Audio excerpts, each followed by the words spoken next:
correcto, tengo que decirles que usted califique a eso de foro privado. Eso es un foro financiado con dinero público. Y en todo caso, si seguimos manteniendo la separación de poderes, lo tendrá que determinar en su caso el Consejo General y luego políticamente nosotros ya lo valoraremos. Pero calificar de foro privado, pues la verdad no me parece, a nosotros no nos parece muy adecuado, dada su naturaleza, dada sus participantes, dada su financiación y dado que es un instrumento necesariamente vinculado a la actividad jurisdiccional, no a una actividad privada o para coadyuvar a su actividad jurisdiccional. Bueno, respecto a las torturas, pues bueno, después de la intervención de la portavoz que me ha precedido en el uso de la palabra, pues efectivamente reconocer ya un documento de hace muchos años, el documento de la Audiencia Nacional de 2007 sobre el protocolo para presos detenidos incomunicados, que tengo que recordar que en el caso de la Ertzaintza fue adoptado en su integridad en el País Vasco con los presos a los que se le aplicaba la prisión incomunicada. Y también recordar la Ley Vasca 1216, pues que ha tratado de afrontar el reconocimiento y reparación de las víctimas de vulneración de derechos humanos causados por la represión ilícita. Bueno, y respecto a las grabaciones del señor Villarejo, que usted les ha dedicado buena parte de su intervención, como era previsible, pues tengo que manifestarles, recordarle que nuestro grupo parlamentario ayer votó en contra, digamos, de la petición de su cese.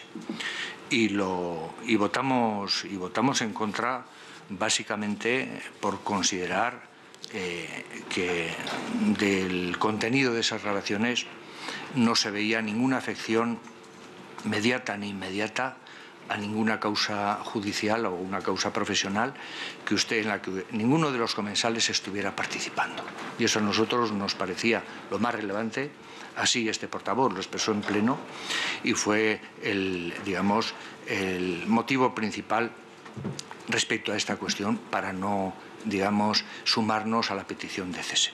También lo dije y lo tengo que recordar, pues, hombre, que yo creo que todo el mundo estaremos de acuerdo, y la vida es como es, pues que el lenguaje utilizado igual no fue el más ejemplificante, pero bueno, nadie está libre, yo creo, de esa culpa, desde luego el que habla tampoco, ¿no? Lo manifestamos yo y lo repito. Ahora, en lo que no estoy de acuerdo, es en toda la motivación que usted hace respecto a esas conversaciones o esas grabaciones difundidas. Sin perjuicio de lo que, en su caso vaya a decir la Fiscalía, el Poder Judicial, en fin, creo que hay una jurisprudencia, hasta ahora al menos asentada, que la grabación de unas conversaciones, de una conversación por uno de los partícipes, no es reprochable, no es ilícita. En la medida que nos despojamos de nuestra intimidad en una conversación, hay numerosa jurisprudencia que determina que esas grabaciones no son ilícitas, salvo que afecten al derecho a la intimidad o a un derecho familiar. Entonces, no puedo compartir, la motivación del rechazo de esas grabaciones. Entiendo su posición, pero desde luego creemos que esa no es una vía, desde nuestro punto de vista, argumental. Nosotros nos basamos en el contenido concreto.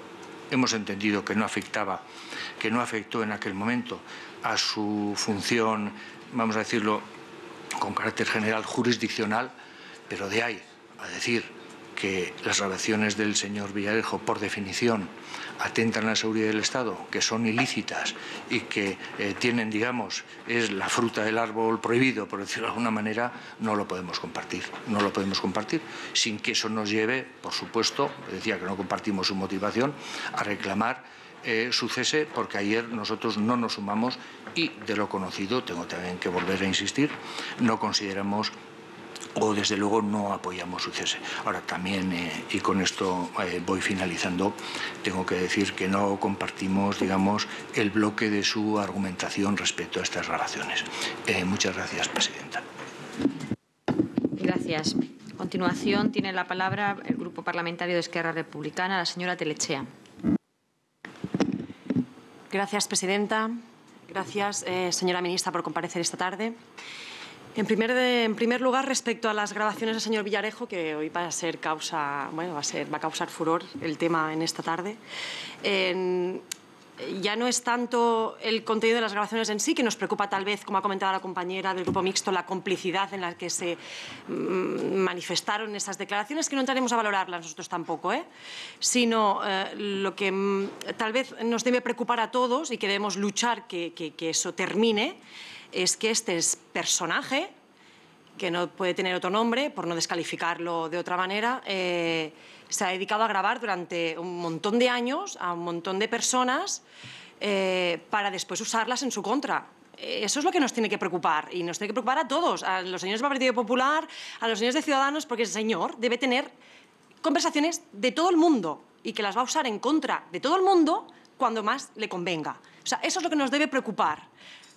Entonces, una vez dicho esto, usted también ha comentado que este señor es uno de los principales implicados en la Operació Catalunya, ideada y orquestada por el Partido Popular, y que tiene como objetivo incriminar a los políticos catalanes mediante prácticas corruptas, la creación de una policía patriótica y la construcción de una estructura opaca dentro de las entrañas del Estado, y que a día de hoy siguen trabajando, lamentablemente siguen trabajando.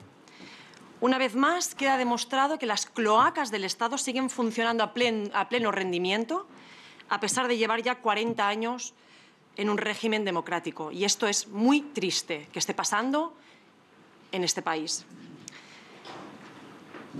Pero es que además, mi intervención de hoy va destinada un poco a poner en cuestión toda esta imparcialidad del sistema judicial español.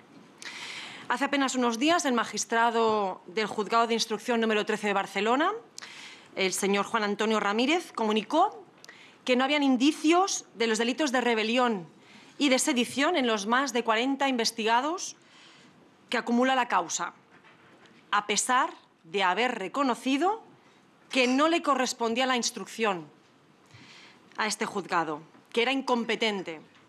Y más grave aún cuando ha estado durante un año investigando unos hechos para los cuales no era competente, eludiendo así también la advertencia de la Audiencia Nacional que le hizo en su momento, que no era competente para investigar esos hechos, esos delitos. ¿Cree usted realmente que se puede sustentar la causa del Tribunal Supremo contra nuestros presos y presas políticas tras conocer que este Juzgado de Instrucción número 13... ¿Qué tal? ¿Cómo están? Buenas tardes. Bienvenidos a la redacción abierta. Estaban viendo la comparecencia de la ministra, de la aún ministra de Justicia, Dolores Delgado. Por el momento, defenderse desde un punto de vista más o menos razonable. Saben ustedes que esta mujer es fácilmente irascible. El momento que algún diputado le venga a contrariar más de lo que ella considere oportuno, seguramente la veremos alzar la voz, levantar la voz, porque se le imputan, no desde el punto de vista judicial, pero sí desde el político, una complicidad con este señor. Ya saben ustedes, el señor Villarejo. Han escuchado ustedes multitud de audios publicados en la web moncloa.com en los que esta mujer compartía mesa y mantel con el señor Garzón, Baltasar Garzón, con el señor Villarejo, y en esos audios pues se decían cosas que, a juicio de la moral implantada por el socialismo en nuestro país, son absolutamente incorrectas. Bueno, pues ahora, si fueran coherentes, deberían pagar esa incorrección. Vamos a ver cómo se dilucida esta sesión parlamentaria, que, ya digo, tiene que ver con esas conversaciones que ya ha advertido la ministra que ella no quiere entrar en el contenido. Es decir, comparece por el contenido de unos audios publicados, pero ella no quiere hablar de ese contenido. Ya me contarán ustedes de qué puedo hablar. Sea como fuere, son las 7:06 y estamos en presencia del vicepresidente de la Fundación Francisco Franco, Jaime Alonso. Don Jaime, buenas tardes. Buenas tardes, caballero. ¿Qué tal? Un placer. Muy bien. El placer es mío que esté usted aquí. Gracias. Jaime Alonso va a ofrecer una conferencia mañana. Vamos a ver si podemos ver esa imagen en el Club de Amigos de Intereconomía, en calidad de vicepresidente de la Fundación Francisco Franco, y le va a ofrecer una serie de argumentos a los que estén allí presentes. Yo les recomiendo que si pueden, acudan, una serie de argumentos por los cuales la exhumación de Francisco Franco no al lugar. Es decir, no existe un recorrido legal ni jurídico para llevarla a cabo. Ya ven ustedes que se trata de una conferencia que se celebrará mañana a las 6 de la tarde, mañana 11 de octubre, la víspera del Día Nacional de España, de la Hispanidad. ¿Cómo hacer para escuchar a Jaime Alonso? Bueno, pues aparte de permanecer unos cuantos minutos aquí en la redacción abierta, porque lo vamos a tener unos cuantos minutos, llamando a ese teléfono que ven ustedes ahí, 91-616-2464. Llamen ahora, por ejemplo, pueden llamar ahora perfectamente y les informarán de cómo acudir, cómo reservar su plaza. Las plazas son limitadas. Estamos a solo un día y me dicen que las plazas, en fin, que restan muy poquitas plazas para que se complete el aforo. De manera que yo les animo a que llamen por teléfono o tienen otra alternativa, aunque yo les recomiendo el teléfono que es más rápido y más seguro. La otra alternativa, ¿cuál es?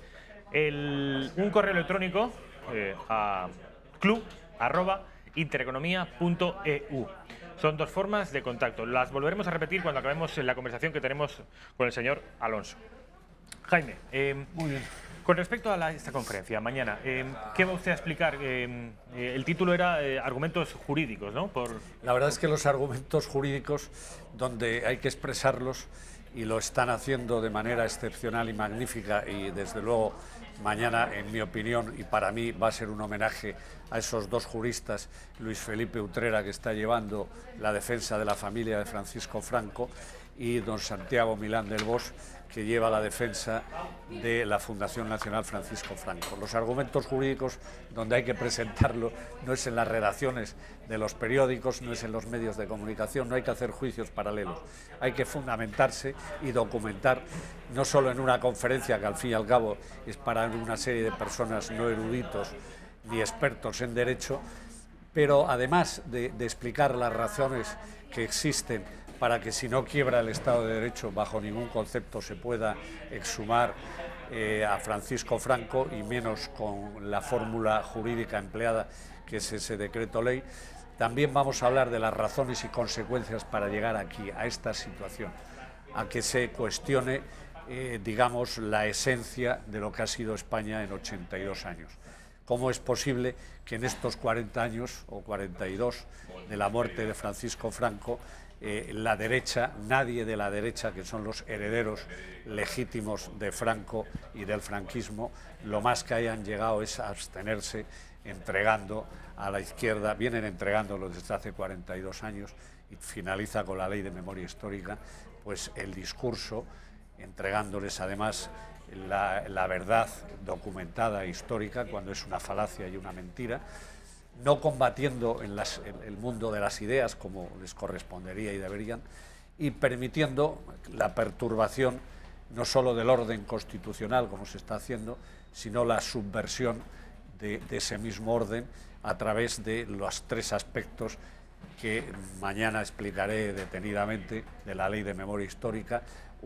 La parte ideológica, que es la captación a través de la mentira de los medios de comunicación y lanzar un mensaje determinado, mensaje obviamente que es un relato inventado, pero lo de menos es que se ha inventado o no, porque nadie lo va a comprobar, nadie se va a documentar, solo los historiadores saben que eso es falso, solo gente muy erudita, preparada, etcétera, puede descubrir la falsedad.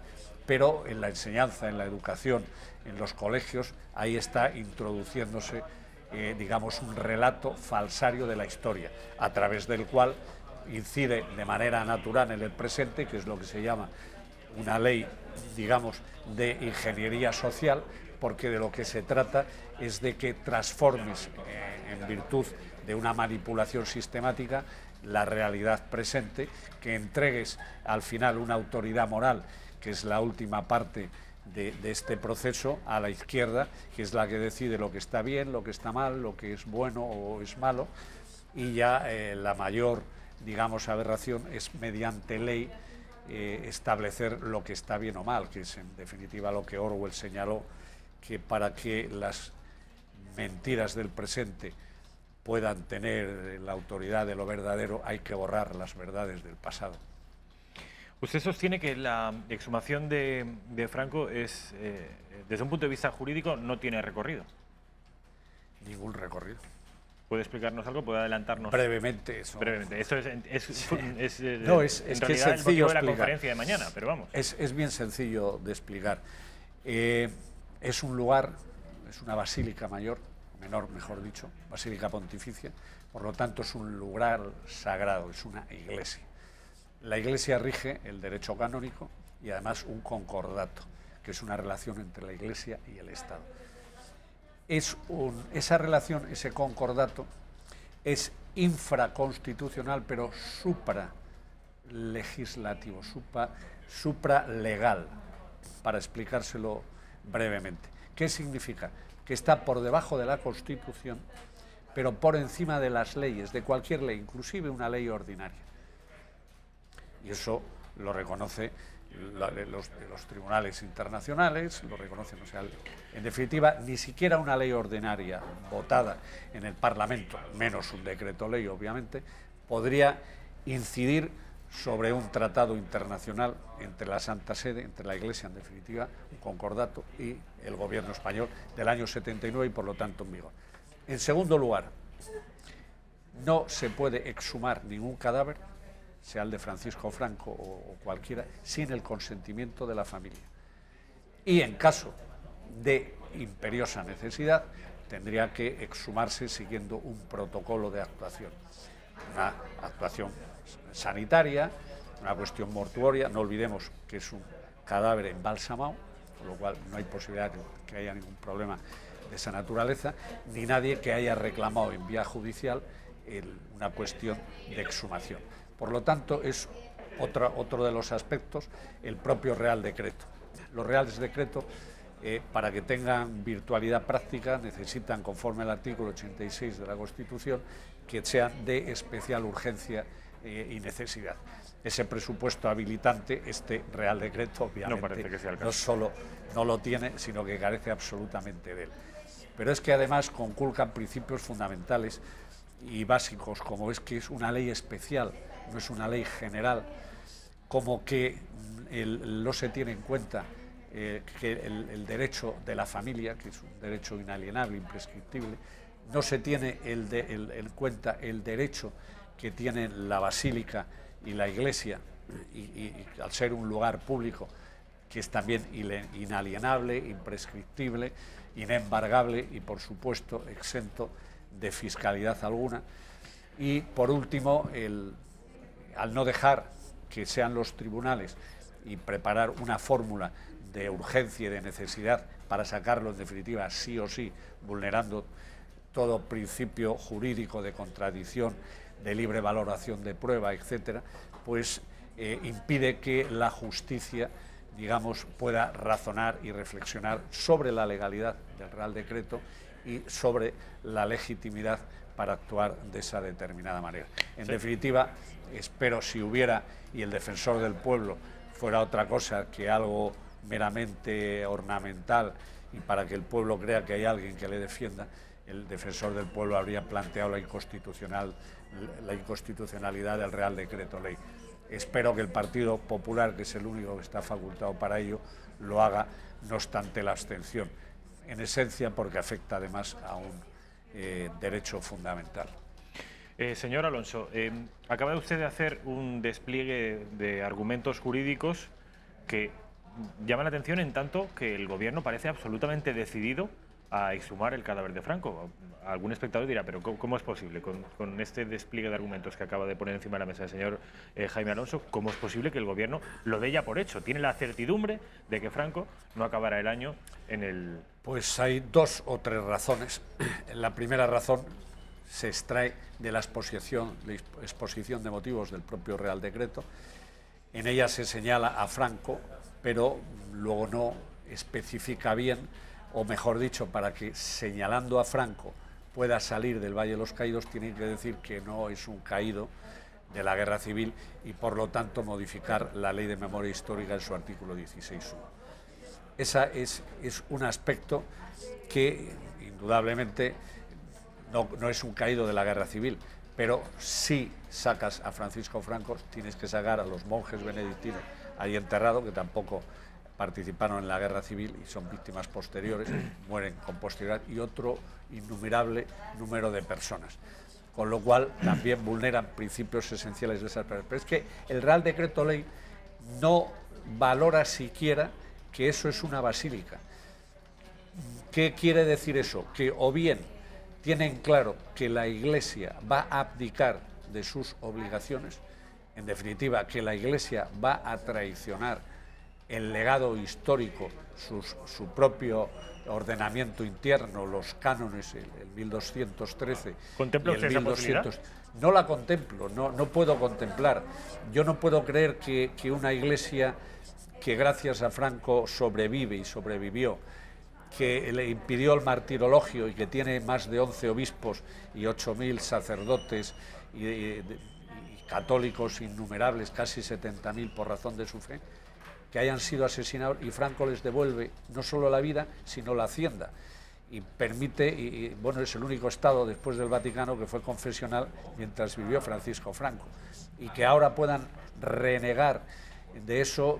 Sencillamente hay que retrotraerse a Don Opas, y el resultado fue tan lamentable para España que yo sinceramente no creo que la Iglesia, la Conferencia Episcopal, nuestro pontífice, el Santo Padre en Roma, pueda aceptar una tropelía de esa naturaleza, que va, por otra parte, contra la esencia de la Iglesia, porque la división entre la Iglesia y el Estado es algo consagrado, y el poder del Estado, el poder político, el poder civil, no tiene facultad en la Iglesia. Si la Iglesia permite que ella tenga facultades, pues a partir de ahora no solo será Franco, será lo que le parezca a cualquier sátrapa que gobierne cualquier parte del mundo. De hecho, ya supongo que se ha hecho eco usted de estas declaraciones de Podemos, del partido Podemos, en el que hablan no solo, por supuesto, esto ya lo da por hecho, de exhumar los restos de Franco, sino de literalmente derribar la cruz de los caídos.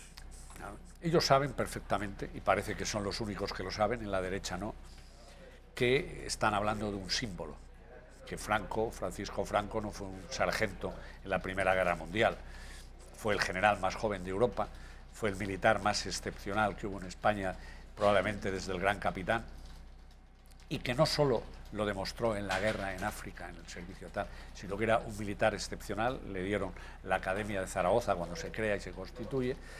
En la República no sabían qué hacer con él, porque no podían ni jubilarlo ni apartarlo, con 34 años y el prestigio que Franco tenía, imagínese usted. Tiene que salvar la República, como sabe perfectamente, en el año 34, y luego salva a España en unas condiciones dificilísimas, extremas, en la guerra civil, y partiendo de unas condiciones enormemente desventajosas.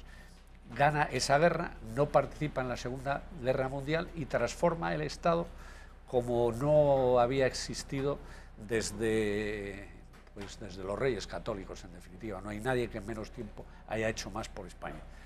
Eso es una obviedad, no lo puede negar ni Podemos. Ellos, por lo tanto, ¿qué quieren? Destruir eso. Tienen necesidad de destruir eso, porque el mito de Franco, que ellos contribuyeron enormemente a crearlo, no basta más que leer lo que ya decía El Mundo Obrero el 19 de julio del 36, que ya señalaban a Franco como el hombre peligroso, el alzado, y bueno, pues... Cuando en ese momento no era precisamente... Cuando no participó más que yéndose desde Las Palmas a Tetuán, y allí cogiendo, pues haciéndose cargo en el Llano Amarillo de las tropas de África, y trasladándola luego, que había que trasladarla a la península, que no era precisamente fácil.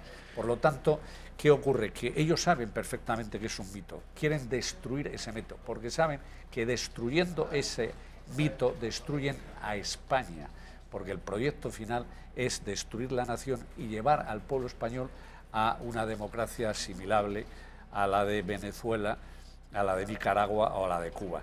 Y para ese proceso es imprescindible que volar a Franco, que es como volar la cruz, que es como volar la basílica, que es como volar la transición política española, que no pudieron obtener entonces la ruptura y la pretenden conseguir ahora, 42 años después de muerto Franco, y luego viene la monarquía, y luego pues esa derecha que no se sabe muy bien dónde está ni qué defiende, que en definitiva, por mucho que lo quiera negar, es franquista desde sus abuelos, bisabuelos, tatarabuelos y, como diría Churchill, y menos mal, porque qué otra cosa podíamos hacer si nos mataban.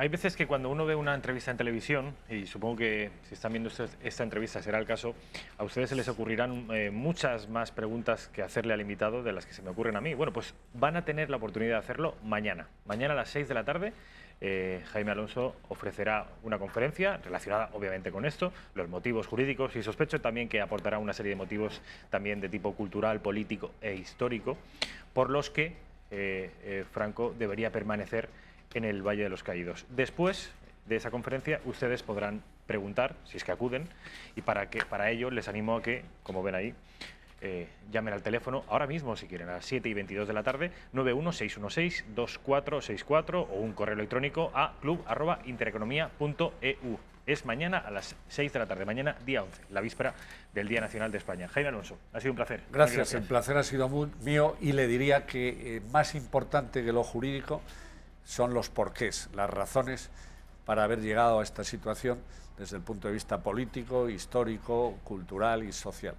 Esos porqués y esas razones de tipo político, social, cultural, las aportará también usted mañana, aparte de las jurídicas. Que además las jurídicas seguramente que sean menos divertidas. Las otras, sin duda, en realidad van a ser las que, en fin, lo mollar de la conferencia. Vamos a publicidad y a la vuelta estamos con Alex Navajas.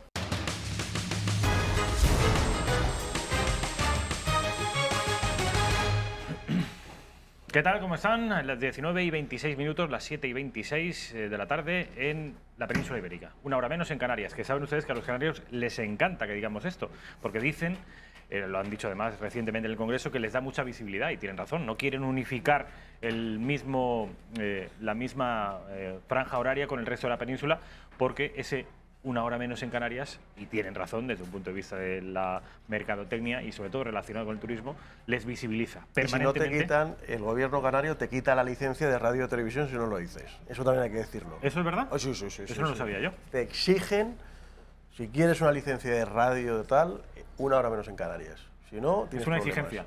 Sí. Bueno, si quieres sonar ahí. Tampoco me parece mal, hay otras cosas que me parecen peor.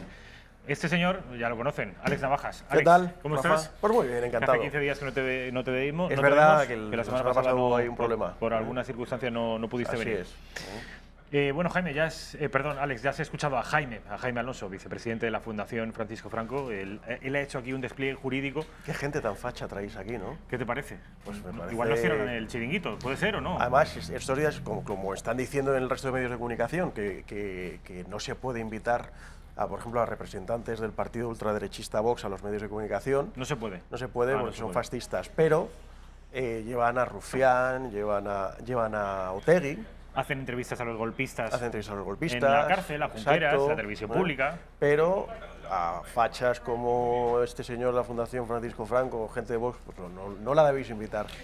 ¿Sabes lo que pasa? Y además me viene muy al pelo porque está compareciendo en estos momentos la ministra de Justicia, Dolores Delgado, y ponía yo un tuit con respecto a una de las palabras que ha pronunciado la ministra. Decía, fíjate cómo habrán desgastado ya la palabra extrema derecha, que decía la ministra Dolores Delgado que estaba siendo víctima de una persecución de la extrema derecha.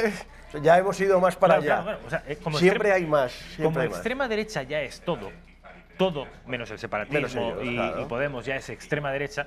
Claro, ahora para señalar a un señor que es un poquito de derecha, hay que decirle extrema derecha. Sí. Vamos a llegar al límite de la super extrema derecha. ¿Sabes? Mira, el otro día decía Germán Terst, me gustó mucho, que en este país no eres realmente libre hasta que no pierdes el miedo a que te llamen facha.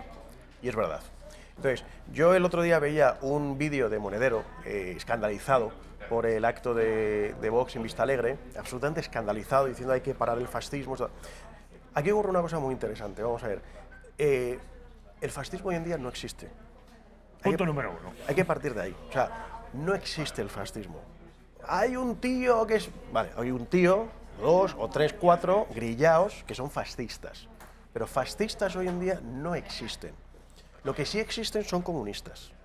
Entre ellos Monedero, Rufián, o Otegi, o Iglesias, esa gente es comunista. Fascistas no existen.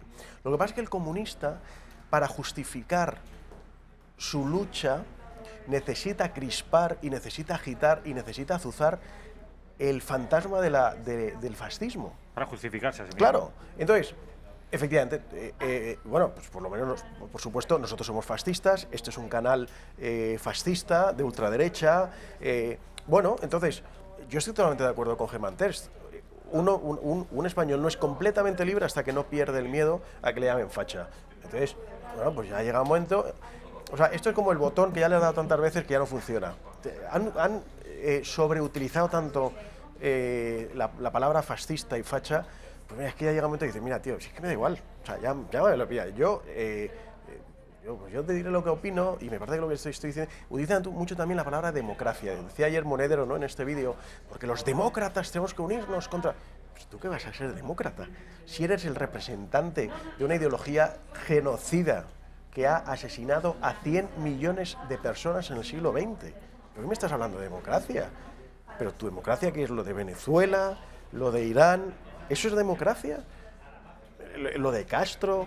Entonces, hablan continuamente de democracia y hablan de fascismo. Entonces, yo insisto, hay que perder el miedo al tema del facha no facha, y creo que en este sentido, bueno, pues por ejemplo, el evento de este domingo en Vista Alegre nos ha dado un ejemplo. Y además, en concreto, sobre el discurso de Santiago Abascal, ¿lo viste? Lo vi, sí. Esa parte del discurso en el que decía, si somos amantes de nuestra nación, facha, somos fachas. Si no queremos una inmigración descontrolada y masiva, somos racistas y fachas. Sí. Si no nos gusta el feminismo y la ideología de género, somos homófobos y fachas. Es decir, yo también estoy percibiendo que se está desgastando. Se está perdiendo. Y se está perdiendo los miedos a... Se está perdiendo. Yo creo que es muy importante identificar de nuevo vamos a ver, toda su ideología es mentira.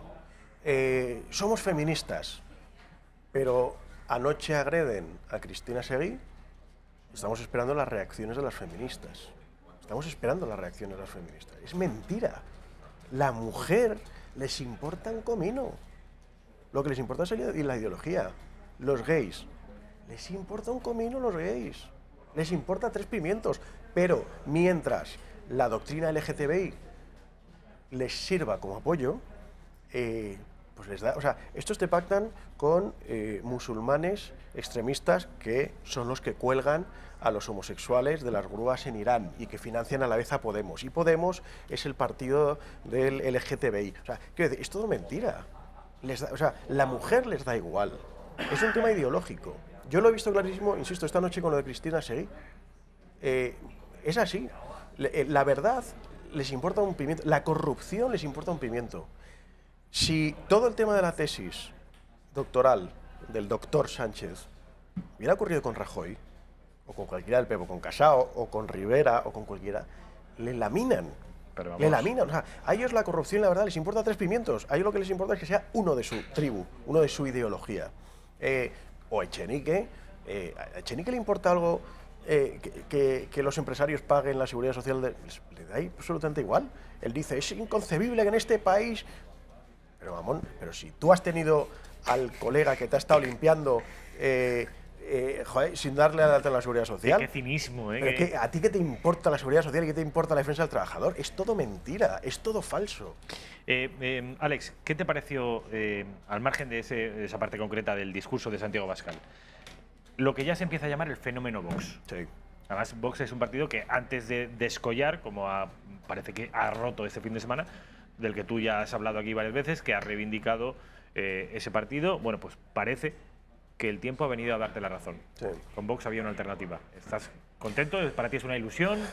A mí me ha ilusionado mucho el acto de Vista Alegre. No estuve personalmente, pero me ha alegrado mucho. Me ha alegrado mucho y me ha alegrado mucho ver la reacción de muchos medios de comunicación y de muchos políticos. Yo creo que efectivamente se está perdiendo en España el miedo al tema de facha y fascista. Creo que Santiago Abascal en este sentido ha hecho mucho por ello. Creo que cada vez somos más las personas en España que nos consideramos de derechas y que somos ya inmunes al facha. Ya nos da absolutamente igual. O sea, es que es como el que oye llover. Eso hace unos años daba mucho miedo, ¿no? Ahora yo creo que se está perdiendo.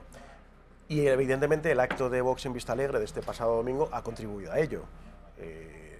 hubiera 10.000 personas más 3.000 con la bandera de España. Ya ves qué cosa... Claro, luego la izquierda dice, es que os apropiáis de la bandera de España. Pero si vosotros detestáis los símbolos nacionales, si no tenéis clara ni la unidad de España, pero si rechazáis la bandera, no os atrevéis a ir con la bandera de España, vais con la tricolor, o vais con la de los gays, o vais con cualquier bandera antes que con la bandera de España. Y dice, os apropiáis de los símbolos nacionales. ¿Pero quién se apropia? Pues vete tú. Si eres comunista y vete de izquierdas, vete a un mitin de Podemos con la bandera de España, reivindica tu bandera. ¿Por qué no lo haces? No es que se apropia, no, es que no se apropian, es que la usamos, no pasa absolutamente nada. Es uno de los mantras más absurdos y más fácilmente desmontables de la izquierda, eso de que la derecha se apropia. Oiga, como si el mástil de la bandera de España no fuera suficientemente largo como para 1000 manos. Claro. Oigan, cógense también ustedes la bandera de España y llévenla a los mítines. Pero no, llevan una bandera de la Segunda República con una estrellita en medio que además la es... Y la izquierda, por ejemplo, hoy leía esta mañana un artículo de opinión del Diario Público. También tienes tú... Yo leo todo, yo leo... También tienes tu estómago, ¿eh? Y él hablaba de los españolazos. Ahora se habla de españolazo. ¿Quién lo escribía eso? Pues no recuerdo el artículo, pero vamos, ha salido esta mañana. Sí, no se titulaba así, pero hablaba de españolazo. ¿Españolazo quién es? Pues el que lleva la banderita de España en la pulsera. Yo llevo unas cuantas. Tú eres un claro españolazo. Yo soy un tú eres un claro ejemplo de españolazo. Españolazo y facha. Y entonces decían, por ejemplo, que hombre, que era, él recordaba cuando en la Plaza de Colón en Madrid se ponía la bandera de más grande España, 20 y pico metros cuadrados o no sé cuántos, un acto españolazo, y además él hablaba de ese trapo. Bueno, pero ¿cómo? Claro, entonces recuerdas lo que dicen de apropiarse de las enseñas nacionales, y dice, pero si es que las detestáis vuestra bandera. O sea, es una cosa tan irracional que una bandera del siglo XVIII la asociáis con Franco. Hombre, pero por Dios, hay que tener un poco de sentido común. O sea, lograr salir de ahí. Rechazan todo, la unidad nacional, las costumbres, las tradiciones, la tauromaquia, las fiestas de los pueblos, los símbolos religiosos, todo lo que ha sido. ¿Por qué? Porque el objetivo de la izquierda es vaciar de contenido el sentido de España y las tradiciones de España para en su lugar poner una ideología absolutamente marxista y de izquierdas. Eso es lo que han buscado, eso es lo que han hecho, lo que hicieron en Rusia, lo que hicieron en todos los países del bloque soviético, vaciar de las tradiciones, romper completamente con el pasado para crear algo nuevo y algo absolutamente desastroso, que con el tiempo se ha demostrado que se ha hundido. Me has preguntado, perdón, por el mitin de... Por el mitin de Vox. He respondido de una cosa, si quieres te respondo, pero si no pasamos. Te iba a volver a preguntar vale. sobre... He hecho como los políticos, me he ido un poco, perdón, me he ido un poco por otro lado. Vox y el que tú consideras que puede ser en estos momentos su techo. ¿Puede ser, perdón? Su techo, ¿hasta dónde crees que puede llegar esto? ¿Puede ser un bluff que...? No, yo creo que va en serio. ¿Va en serio? Sí. Ya me he recorrido la cosa. Sí. Y creo que lo de Vistalegre ha supuesto importancia, ha preocupado mucho a la izquierda y al separatismo, todos se han manifestado sobre ellos. Y yo, por ejemplo, el otro día me leí el documento de los 100 puntos de Vox, que yo les sugiero a todo el mundo que le interese que lo lea. Yo debo ser muy facha, porque claro, yo leía cada punto y digo, claro, me parece bien. Entonces, esta mañana, por ejemplo, viendo algunos... Yo debo ser muy facha. Claro, yo debo ser súper facha. Que los 100 puntos me han parecido bien. Los 100. Pues eres muy facha. Entonces soy muy facha. He hecho un pleno al 100. ¿Tú te das cuenta de la manera que estamos ya haciendo humor de esto? Yo creo que es un paso, ¿eh? Es un salto. Bueno, este paso ya lo dimos hace mucho, pero bueno. Entonces yo me he leído los 100 puntos de Vox, que fue un poco lo que vertebró el discurso de Santi Abascal el domingo en Vistalegre. Entonces yo insisto, yo veía los 100 puntos y me parecía bien. Esta mañana he escuchado a varios tertulianos, de esos que dicen que no se puede invitar a gente de ultraderecha a las tertulias matinales de las grandes cadenas, pero sí puedes llevar a Rufián, a Monedero, etcétera, etcétera. Diciendo que el proyecto de Vox era claramente anticonstitucional por el tema de las autonomías, ¿no? De la supresión de las autonomías. Y diciendo, por supuesto, que era un programa extrema derecha y todas estas cosas. Pero yo insisto, yo leía, y a mí me parece que cualquier español sensato que no esté escorado a la izquierda está diciendo una serie de cosas muy interesantes en todos los aspectos. Está diciendo efectivamente que hay que suprimir las autonomías. Ha sido un fracaso absoluto. Ha sido un fracaso absoluto porque lo único que han potenciado han sido las nacionalidades. Pero si han acercado la administración al ciudadano. Claro, pero fíjate, como decía el otro día uno, dice lo que acerca la administración al ciudadano son las estructuras municipales y provinciales. Eso sí acerca al ciudadano y es necesario que en las provincias y en los municipios pues haya una atención, evidentemente porque el Estado no llega a todas partes. Pero la comunidad autónoma, 17 parlamentos autonómicos, 17 consejeros de educación, 17 consejeros de sanidad. No tiene absolutamente ningún sentido. Una sanidad única, que es lo que dice, por ejemplo, también Vox, una sanidad única para todo el Estado, que tú puedas ser un señor de Guipúzcoa y estás en Almería y vas a la seguridad social. Evidentemente ahora lo puedes hacer, pero hay muchas veces, recordemos como muchas veces te ponen pegas. Alex, creo que no has intentado ir a un hospital público. He ido, fuera de Madrid. ¿Y? Y me han atendido. Hombre, solo faltaría que Me no te atendieron atendieran, ya. pero no te han exigido. Mi padre es que es médico y es una batalla que llevan muchos médicos. Cartilla de desplazado. Ya, sí, Oiga, ya. ¿usted Eso tiene no me ha tocado a mí. la cartilla de desplazado? No, oiga, yo es que soy de Alcoy y estoy aquí en el Hospital de La Paz, aquí en Madrid. Ya, pero usted es de otra comunidad autónoma. Sí, Obviamente le vamos mira, a sí, atender, a mí eso no me ha tocado. pero hágase, por favor, la cartilla de Claro. desplazado porque nos facilita mucho la administración. Cartilla de desplazado, como si fuera yo que es de ridículo. Senegal. Claro. Entonces, no, pues si fueras de Senegal, entrarías directo. quizá más fácil, Que, ¿no? por cierto, el comentario que acabo de hacer, por supuesto, es racista y facha. Y facha. Porque, otro punto que dice Vox, por ejemplo, con el tema de la inmigración, que ha sido también un tema que han jaleado mucho los medios de comunicación, que son partidos racistas, xenófobos y tal. Pero vamos a ver, si lo que dice Vox es que se cumpla la ley. O sea, la ley dice que no puede haber inmigración, que nadie puede entrar ilegalmente en España, ¿vale? Entonces, Vox dice, cúmplase, no dice nada más. Si no está diciendo que no venga nadie, está simplemente diciendo que se cumpla la ley. Y la ley española dice que no puede entrar nadie en España si no es con una autorización. Entonces, hay que regular la inmigración, hay que regularla.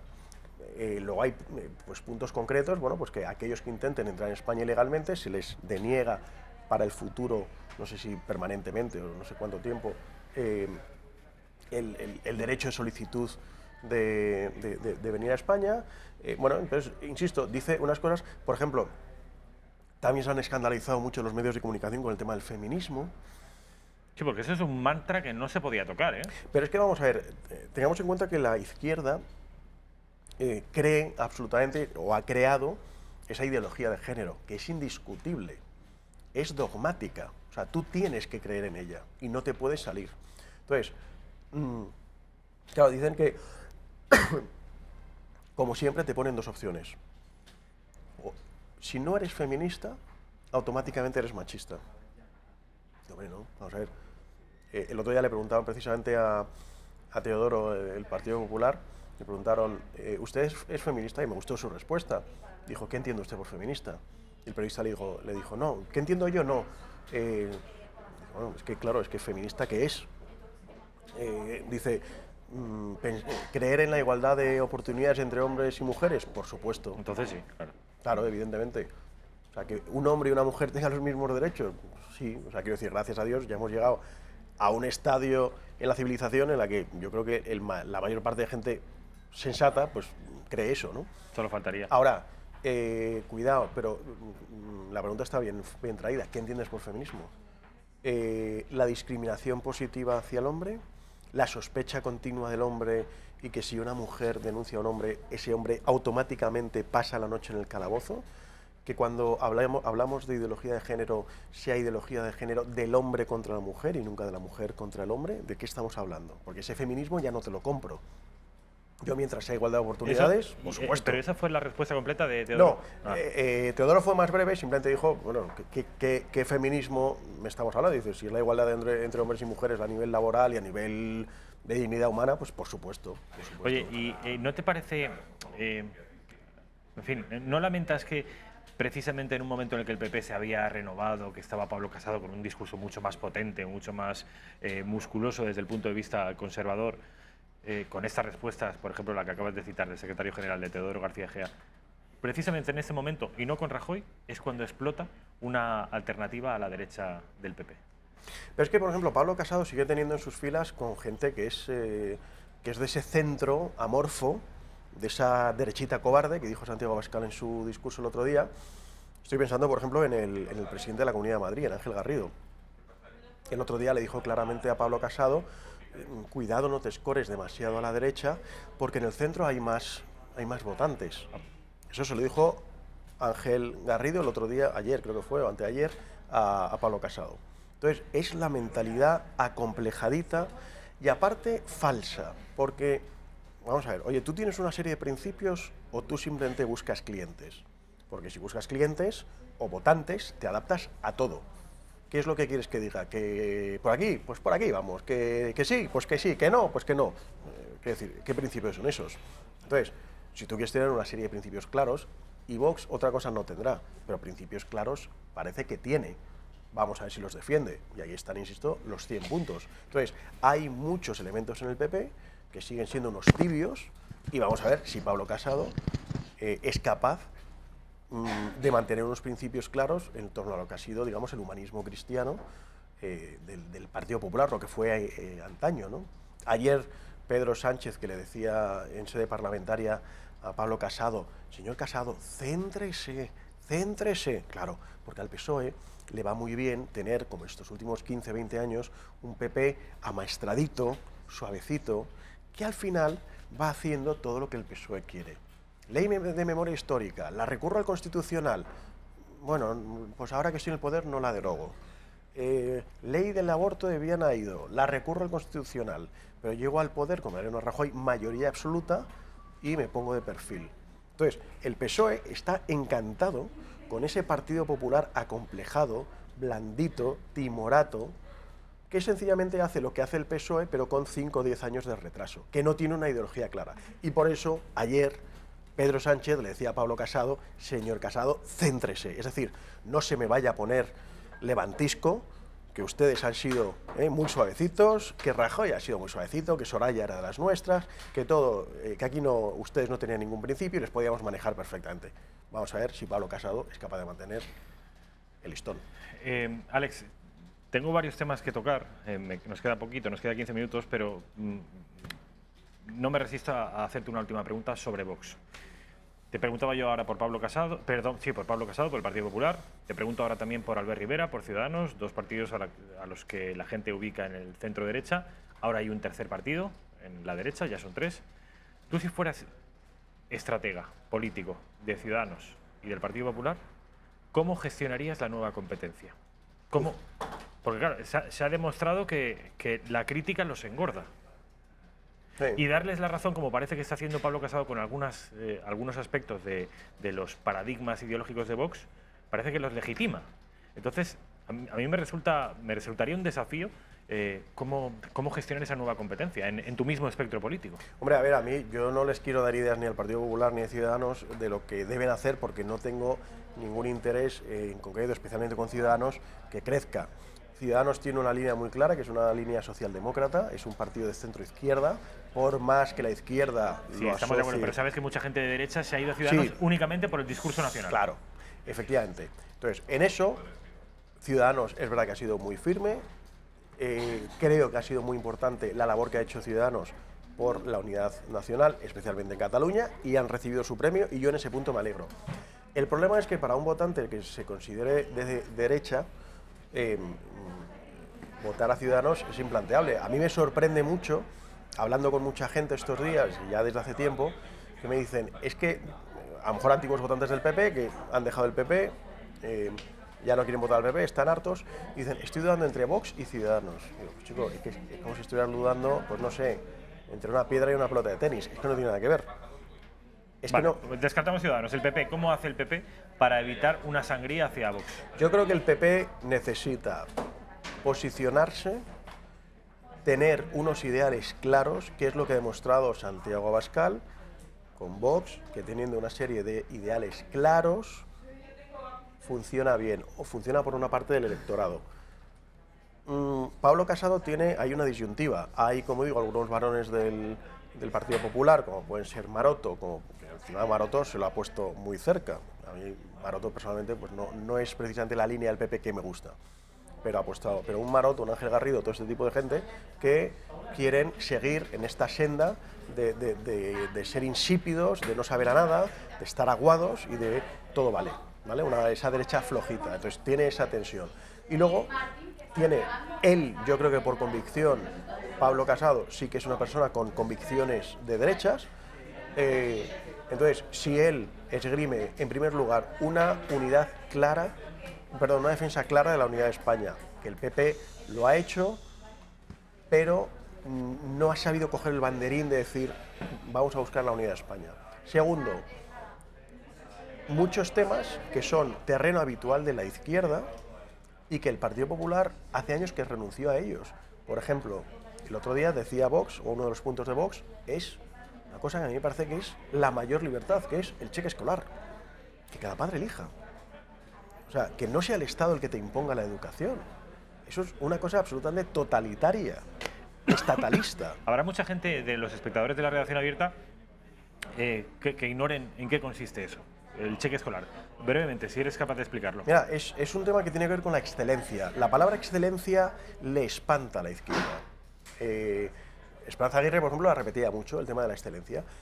Claro, a la izquierda le parece elitista, sectario. Bueno, entonces, evidentemente, en los países comunistas y en los países socialistas no se premiaba la excelencia. No, al contrario, es todos iguales, ¿no? El sistema educativo actual que tenemos, pues es eso, es igualar a todos por abajo. Como hay muchos suspensos, bajemos el listón para que aprueben más. No, pero entonces el listón y el nivel sigue bajando. ¿Qué es el cheque escolar? Es una fórmula que hay en otros países europeos donde al padre se le da literalmente un cheque donde el padre decide a qué colegio va a ir. Entonces, que quiero un colegio concertado, privado, porque me gusta, voy a ese colegio. Que me gusta este público, voy a este público. Entonces, los padres eligen a qué tipo de colegio pueden ir, con total libertad. ¿Qué ocurre? Claro, que evidentemente los colegios que lo hacen mejor suben y los que lo hacen peor bajan. Que eso es, por ejemplo, lo que está pasando en Suecia. Entonces, los colegios en Suecia, por lo visto, los colegios públicos, muchos tienen mucho prestigio y evidentemente tienen más demanda. Pues muy bien, fomentemos la demanda en la educación. No pasa absolutamente nada. Eso es lo que digo, lo que hizo Esperanza Aguirre, por ejemplo, con este centro de bachillerato para chicos que sacan una media de estas tremenda, y es el bachillerato de excelencia tan criticado por la izquierda, porque decía que es elitista. ¿Pero cómo que elitista? Si ahí no entras por dinero, entras por tu esfuerzo, por tu mérito personal. Claro. Y entonces, que es elitista, que es no dar igualdad de oportunidades, no sé qué. Claro, tienes ahí pues una clase de 30 chavales que todos sacan de 9 para arriba. Bueno, pues es un bachillerato de excelencia. ¿Qué hay de malo en potenciar eso? Entonces la izquierda no soporta. ¿Y esto es algo que dices que Vox lleva entre sus 100 medidas? Es una de sus 100 medidas, el cheque escolar, con lo cual libertad para los padres que elijan el centro que les dé la gana. Me suena muy liberal, ¿no? Pues sí, pero es que, vamos a ver, no digo demasiado liberal, digo muy liberal. Pero no sí digo que... yo diría sencillamente que es un tema de libertad en la educación. Entonces, ¿por qué ese afán por defender la escuela pública o la escuela privada? Deje usted a los padres que elijan. Y si hay un colegio que funciona bien y es público, o es concertado, o es privado, los padres irán a ese colegio. Y no le estén haciendo la vida imposible continuamente a los concertados. Porque, insisto, el derecho de la educación es de los padres, no del Estado. El Estado simplemente pone una serie de normas de juego y los colegios funcionan. Y pone, evidentemente, unos niveles y unas inspecciones para ver que esos criterios se cumplen. Pero eso de estar ahogando continuamente a los colegios concertados, o sea, porque evidentemente sabemos que les ahogan porque la mayor parte son religiosos. Y les ahogan por eso. Ahora sí vamos a pasar, Alex, porque nos queda poquito tiempo, a un asunto que además yo sé que eres sensible a él. Ha hablado el Papa y además ha sido en el Vaticano, en la plaza de San Pedro, diciendo con respecto del aborto lo siguiente. Per risolvere un problema, cosa pensate voi? È giusto? È giusto o no? È giusto affittare un sicario per risolvere un problema? Non si può, non è giusto fare fuori un essere umano, benché piccolo, per risolvere un problema. È come affittare un sicario. Me vas a dar tu opinión, si te parece, Alex, pero va a ser después de la publicidad. Perfecto.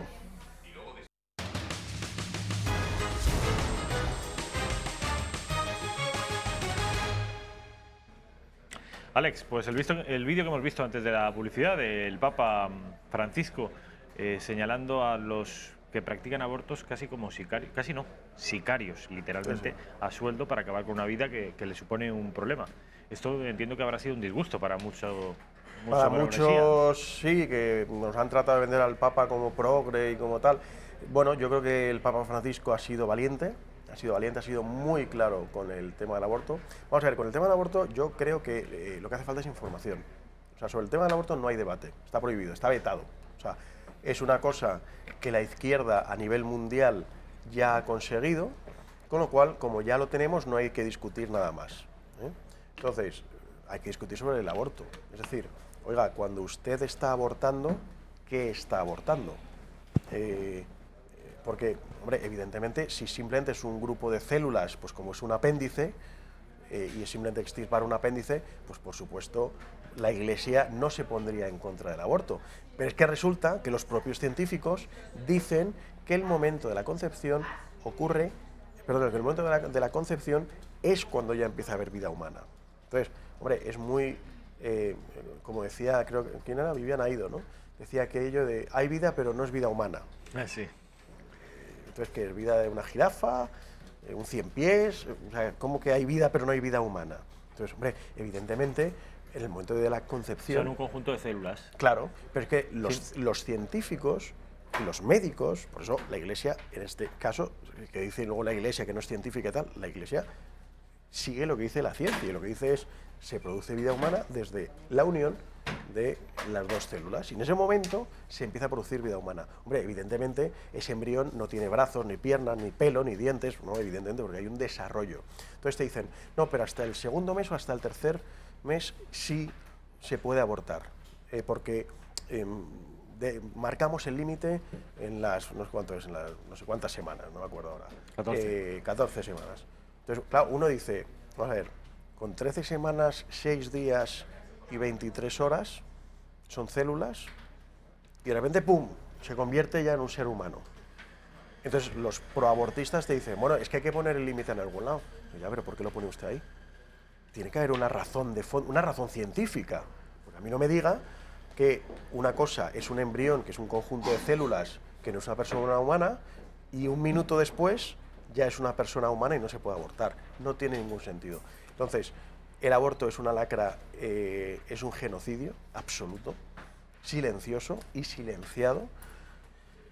Y hay que ser muy valientes, hay que ser muy valientes. El aborto es la esclavitud que ha habido durante siglos, bueno, durante prácticamente toda la historia de la humanidad, salvo en el último siglo, 2 siglos, ha habido esclavitud. Los esclavos eran considerados como seres inferiores, prácticamente como animales.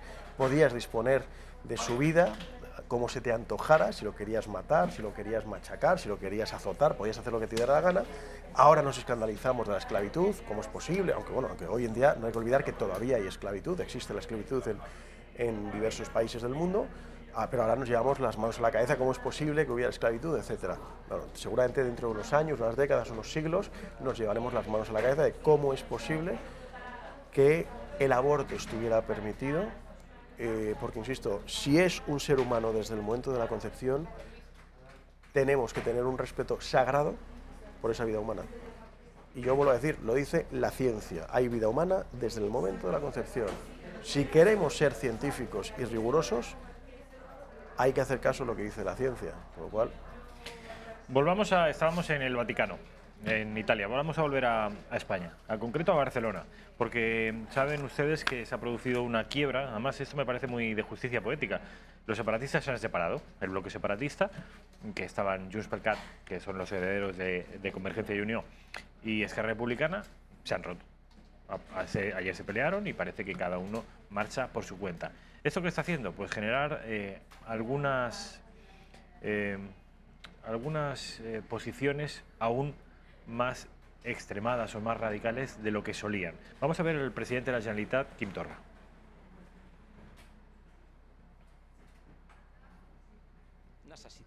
Necesitamos que el señor Pedro Sánchez, antes de noviembre, haga un gesto y explique si habrá un referéndum acordado sobre la mesa. ¿O ustedes quieren que continuemos en esta situación? Tengo prisa por sacar a los presos políticos de las prisiones. Antes de noviembre, un referéndum acordado. Y si no, se acaba el apoyo de Convergencia en el Congreso de los Diputados y Pedro Sánchez pierde su mayoría. Mayoría, ya saben ustedes, que muy exigua en el Congreso. Ha habido una respuesta por parte del Partido Socialista. Una respuesta que es la siguiente. Transmitir la condolencia del Gobierno, transmitir la solidaridad, la empatía, sobre todo con los familiares de las víctimas. Desgraciadamente han sufrido una enorme pérdida en forma de vidas humanas y, por supuesto, también trasladar certeza, certidumbre, seguridades a toda la población de que el Gobierno de España va a volcar todos los recursos necesarios para que puedan recuperar su cotidianidad, puedan recuperar su día a día en unas circunstancias absolutamente extraordinarias.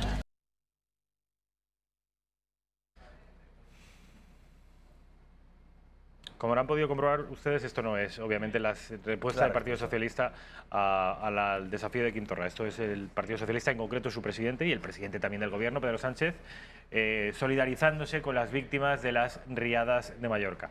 Era un corte, en definitiva, que no lo tenemos disponible en estos momentos, pero que el Partido Socialista y también Ciudadanos, me dicen que ya tenemos este corte, respondían al ultimátum de Quim Torra. Lo primero que hay que hacer para llegar a, digamos, a abordar un problema es reconocer que ese problema existe. Y ahí ya nos encontramos con el primer problema, porque aquí hay una parte del hemiciclo que no siempre reconoce que existe la fractura o a veces lo niega explícitamente. La verdad es que ustedes a veces reconocen que hay fractura cuando quieren imputarle la fractura a Ciudadanos, por ejemplo. Entonces sí que dicen que hay una fractura social, pero ustedes así de salida y como, digamos, como concepto lo niegan.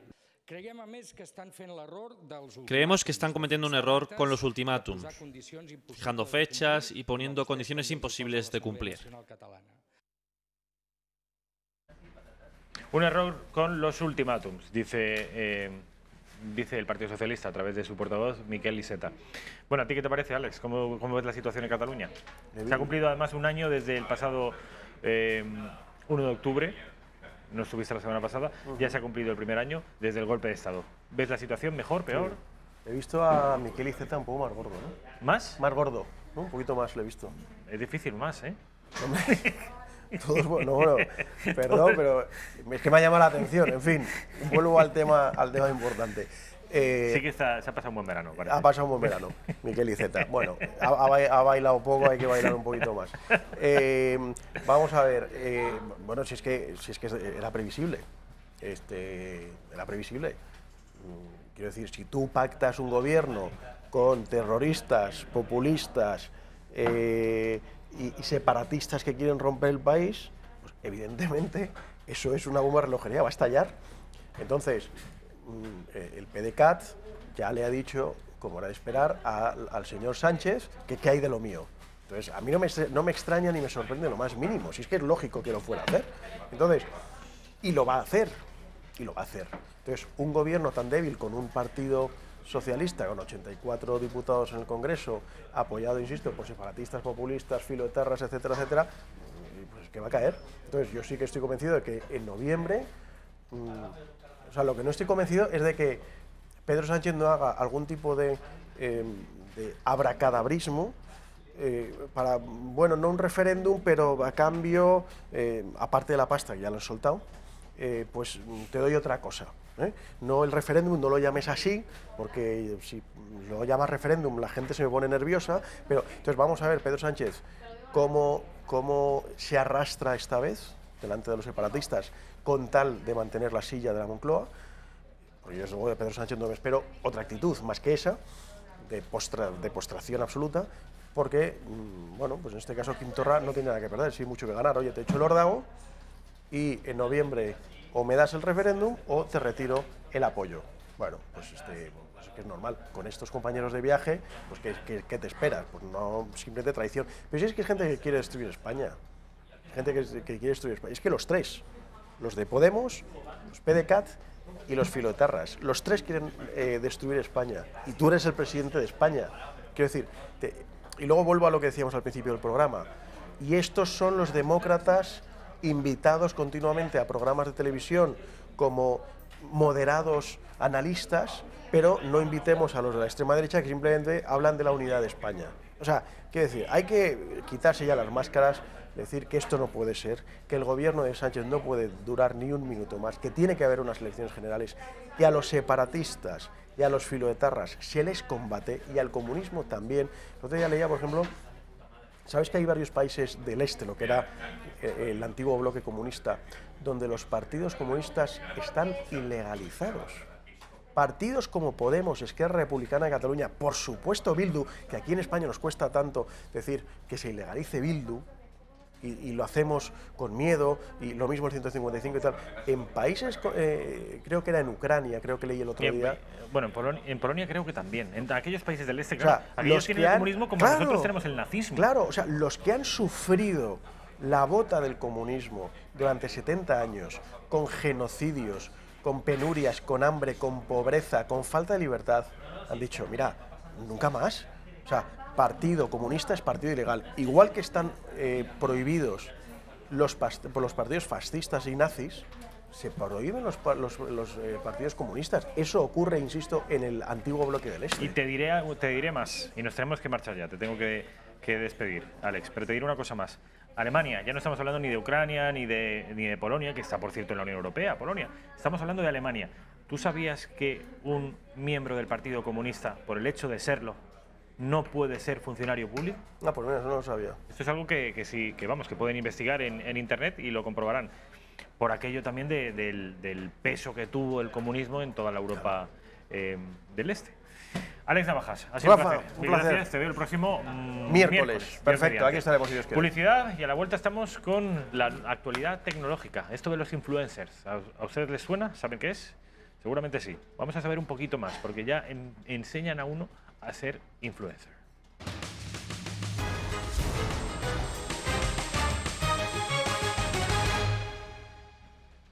¿Qué tal? ¿Cómo están? Ya estamos de nuevo en la redacción abierta, en esta última fase de la redacción abierta. Nos quedan aproximadamente 18 minutos, 17 minutos para hablar de tecnología. Ya les advertía, y vamos a tener aquí a dos expertos. El primero de ellos, Javier Yuste García. Javier, ¿qué tal? ¿Cómo estás? Buenas tardes. Jesús San Román. Jesús, ¿qué tal? Un placer, muchas gracias. Son, como ven, dos personas jóvenes que son expertos. ¿Expertos en qué? Bueno, expertos, no sé si a ustedes les suena una palabra. Influencer o influencer en inglés. Vamos a ir, si os parece, de lo general a lo particular, y vamos a procurar ser lo más pedagógico posible, porque les iremos contando a qué se dedican estos dos amigos, pero en primer lugar vamos a aclarar conceptos. Primero, ¿qué es eso de ser un influencer? Bueno, pues básicamente con el auge que han tenido las redes sociales en los últimos años, ha habido figuras que se han especializado en recomendar productos y servicios a sus audiencias. Personas que les siguen porque el contenido es interesante y de alguna manera se ganan la vida recomendando qué productos o servicios son interesantes para ellos. Y a partir de ahí, y sobre todo con el tema de América al final, que son pioneros en esto, pues salió lo que se conoce como la figura del influencer, que es esta persona que recomienda sus productos y servicios. Ponos un ejemplo. ¿Quién en estos momentos tienen que ser famosos ya previamente o se hacen famosos a medida que actúan como prescriptores de un producto? Bueno, ya existen figuras que han surgido de la nada, ¿no? Que de alguna manera eran completamente desconocidos y que poco a poco, publicando en redes sociales y haciendo crecer su audiencia, se han hecho famosos en la propia red social. Ejemplos conocidos, pues el Rubius, María Pombo, muchos deportistas, obviamente. Una que se llama Edelweiss o algo así, que vende, que recomienda productos de belleza, y luego ha escrito libros y todo.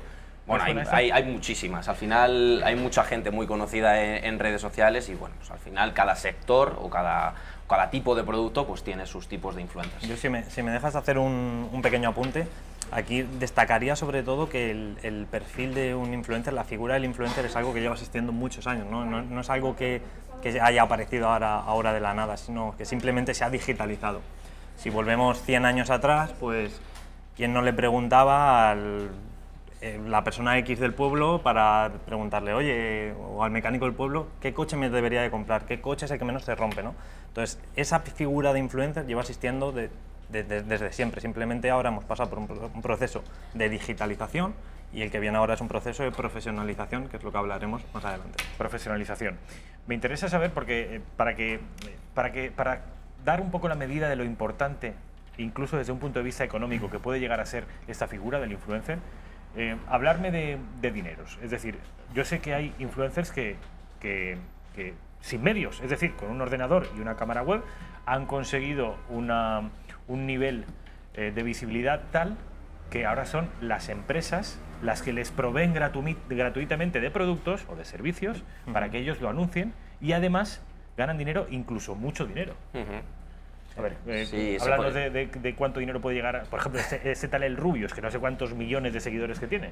Bueno, pues si no me equivoco, Rubius últimamente, antes de que se retirase, pues tenía 20 millones o más de 20 millones de suscriptores en YouTube y pues bueno, es complicado calcular exactamente cuánto dinero ganaba, pero estás hablando del orden de millones de euros al año.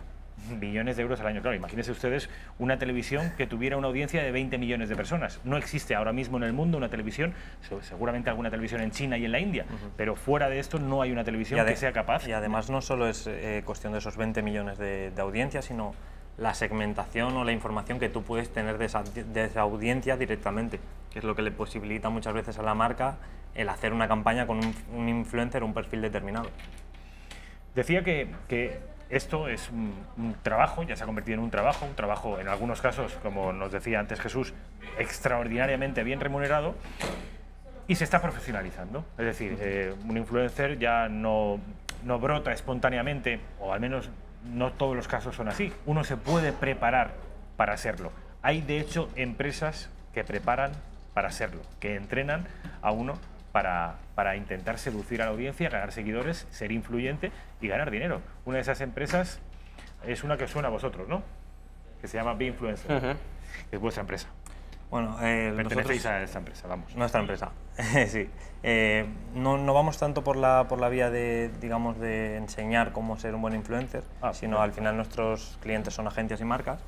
Sí que es verdad que, como comentaremos luego con el tema de la masterclass con este curso universitario que ha salido de la Autónoma, sí que pretendemos que se profesionalice, porque a nosotros también nos beneficia mucho el mercado del marketing de influencer.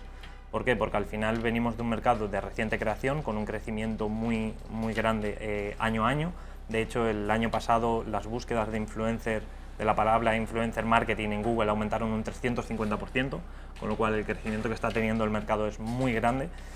Y lo que pretendemos nosotros desde Binfluencer, no solo como empresa, sino como nosotros también a nivel personal, participar en clases, en cursos universitarios, en sesiones, para intentar que la industria se profesionalice poco a poco. Vamos a hablar de vuestro trabajo dentro de un curso de una universidad de Madrid, la Universidad Autónoma de Madrid, que es el primer curso que celebra en relación a esto. Es un curso además que se llama, yo no entiendo por qué lo llaman y se refieren a este curso en inglés, pudiendo referirse a él en español, pero vamos, se llama Intelligence, Influencers, Fashion and Beauty. Entiendo que será en inglés el curso, ¿o es en español? El curso será en español. Será en español, pero es en inglés. Es de estas cosas que yo aún no he conseguido entender. Marketing. Pero, en fin, bueno, sí, marketing, pero vamos, hay algunos españoles, entre los cuales me incluyo, que esto más que atraer te disuade. Pero, y no es porque no sepa inglés, que lo sabemos, pero vamos a ver este vídeo de Binfluencer, que es esta empresa de estos dos amigos que estará presente en este curso de la Universidad Autónoma.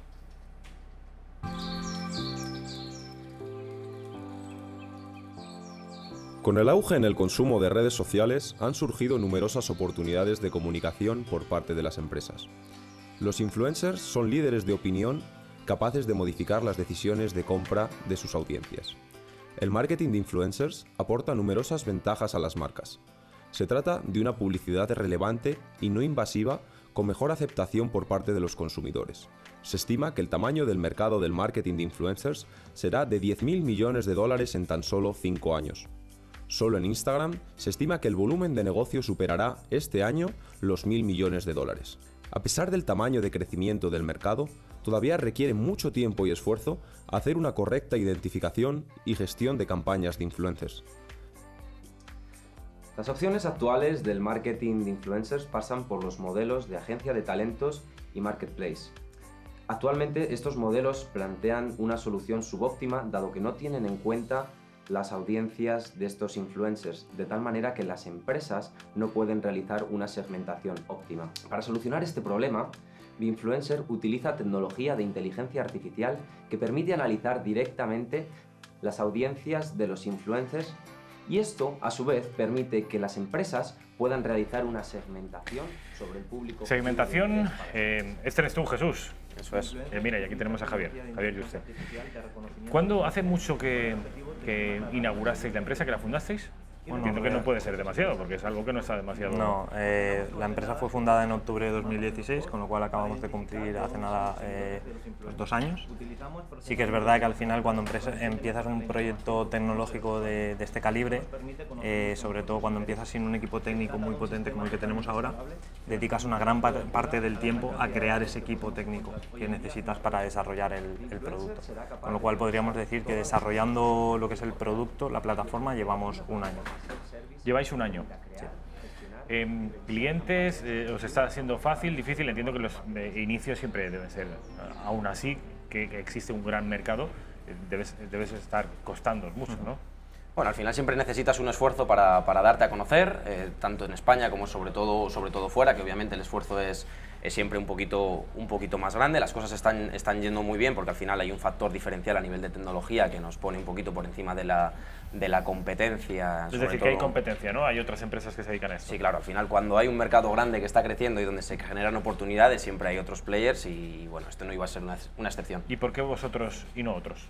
¿Cuáles son las diferencias? Al final hay varias diferencias muy básicas. Nosotros estamos trabajando para de aquí a muy poquito tiempo tener todos los influencers del mundo en una única plataforma, con lo cual es algo que yo creo que nadie ahora mismo a nivel mundial es capaz de decir, y luego se está digitalizando todo lo que es el proceso de una campaña de marketing de influencers desde el principio hasta el final, de tal manera que bueno, pues que las agencias, sobre todo, que son las que más invierten en este tipo de servicios, sean capaces de automatizar este tipo de campañas como otro tipo de publicidad que para ellos son muy automáticas hoy en día, como la publicidad programática o como la publicidad que ofrece Google, por ejemplo.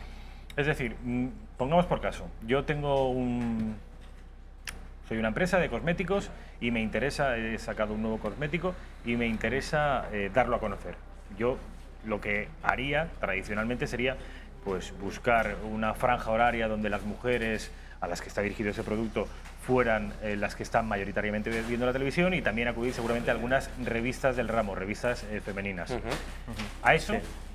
Ahora, desde ya, hay que añadirle un nuevo canal. Una nueva plataforma, ¿no? Un nuevo canal, sí. ¿Qué le recomendaríais? Por ese ejemplo concreto. Ese ejemplo en concreto. Quiero una crema antiarrugas, antiojeras, que es fantástica. ¿Cómo lo hacemos? ¿Cómo funcionaría? Sería, tú te metes en la web de Binfluencer, te metes en la plataforma, que además es a día de hoy gratuita, realizas una serie de búsquedas de los tipos de perfiles que son acordes a tu marca. En este caso es una marca de cosméticos, pues va a ser gente que publique sobre tema de belleza, perfiles de este tipo, ¿no? Y lo que te ofrece la plataforma es información de la audiencia de estos perfiles, con lo cual tú vas a tener la capacidad de saber si a la gente que vas a impactar es realmente al público objetivo que tú le quieres vender. Porque lo que puede ocurrir muchas veces es que tú puedes contratar un perfil determinado y luego el público que acaba viendo las publicaciones no es el público al que tú le quieres vender, con lo cual hay un gap que no puedes cubrir y la campaña va a ser un desastre. Y no solo eso, sino que la plataforma además también te ofrece la posibilidad de planificar la campaña, gestionar la campaña, tenerlo todo muy organizado y tener un reporting que te va a permitir tener los contenidos, incluso los Instagram Stories, que a día de hoy si tú lo haces de manera manual se pierden, todo en la plataforma en uno. Con lo cual a ti como marca o como agencia te facilita mucho que la plataforma te ofrece un servicio 360 sin tener que hacer un desembolso extra por utilizar tecnología. ¿Y sería yo mismo, el mismo empresario, el que me gestiono mi propia campaña? Tienes las dos opciones, puedes hacerlo tú mismo como agencia, como marca, o puedes subcontratar el servicio de que te lo gestionemos nosotros. Ofrecemos ambos porque entendemos que tenemos dos perfiles de clientes, un perfil de agencia o marca más pequeñita que prefiere hacerlo interno para quedarse su margen y no tener que dar esa parte de margen, porque si lo gestionamos nosotros obviamente conlleva un margen. Claro. Y luego las marcas más grandes y agencias más grandes que prefieren externalizarlo y que te encargues tú de todo. Vamos a ver un vídeo que es concretamente versa sobre vuestra herramienta, ¿no? Vamos a ver, Raquel, si podemos ver ese vídeo.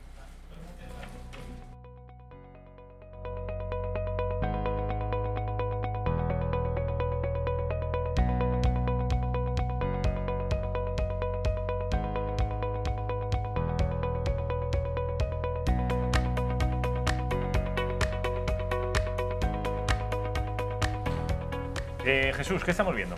Bueno, estamos viendo la parte de búsqueda y análisis de perfiles de la herramienta, donde pues, cualquier agencia, cualquier marca puede entrar, identificar los influencers que más le interesan, añadirlos a una campaña para ver la planificación en cuanto a costes, retorno de inversión que va a tener la acción, incluida también la segmentación demográfica, una parte en la que tú puedes hacer los pagos ya directamente de la campaña que tú has realizado la planificación y donde tienes toda la gestión integrada de ese contacto con los influencers sin necesidad de ir uno a uno a hablar con ellos, incluido aquellos casos en los que tienes que hacerle un regalito al influencer para que obviamente él luego lo promocione dentro de la herramienta, y donde tienes también toda la gestión de las publicaciones que van a ser publicadas en los próximos días. Una vez que se empieza a publicar, tienes una herramienta de reporting que funciona a tiempo real, donde estás viendo en todo momento pues, cuáles son las publicaciones de los influencers, cuál es el alcance que han tenido, quiénes han sido las personas que han visto ese contenido, tanto a nivel cuantitativo, sino a nivel cualitativo, de dónde son esas personas, qué cosas les interesan, etcétera, etcétera. Parece, es decir, la herramienta parece a primera vista bastante completa y bastante compleja. Es decir, ¿esto lo habéis construido desde cero? Desde cero.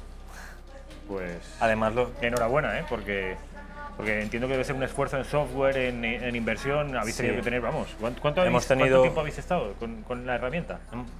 Hemos tenido, bueno, este último año un año de desarrollo, hemos tenido inversión privada, y además también, al ser una empresa española que desarrolla tecnología en España, hemos tenido una subvención europea que además la han calificado desde Bruselas como excelente el proyecto, con lo cual también nos dan a nosotros mucho renombre de cara a inversión, porque tenemos por parte de un organismo público europeo una subvención y una ayuda aprobada por el hecho de estar desarrollando tecnología en España.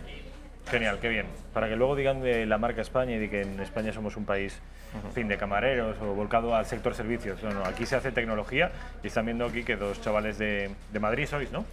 Bueno, vivimos en Madrid ya casi. Sí. Yo también vivo en Madrid, aunque no lo soy. Sí, como todo el mundo en Madrid. A gustísimo.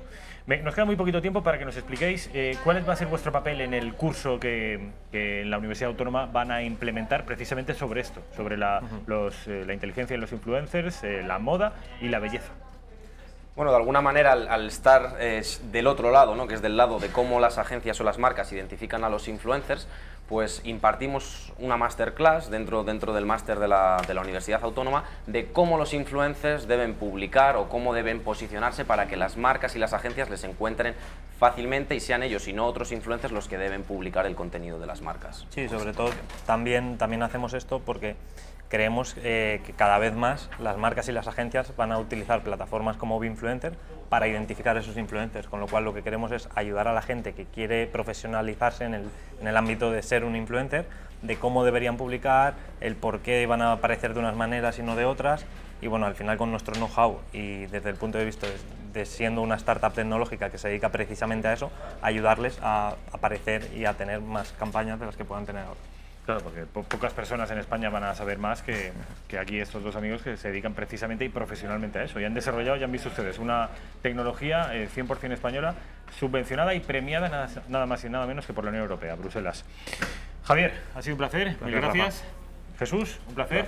Mil gracias. Ya han visto ustedes una empresa que se llama Binfluencer, española, galardonada por la Unión Europea y que va a impartir un curso, parte de un curso en la Universidad Autónoma de Madrid.